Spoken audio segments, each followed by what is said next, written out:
This is a scene from our welcome dinner at Nas at Naiades Taverna, where my good friend Evangelia is making Loukoumades, those fried dough puffs that are super delicious with an extra drizzling of Greek honey.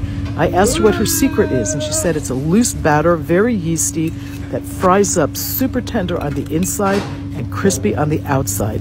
But it's also that amazingly thick Ikarian honey and a little bit of cinnamon that adds the extra touch to this classic Greek dessert.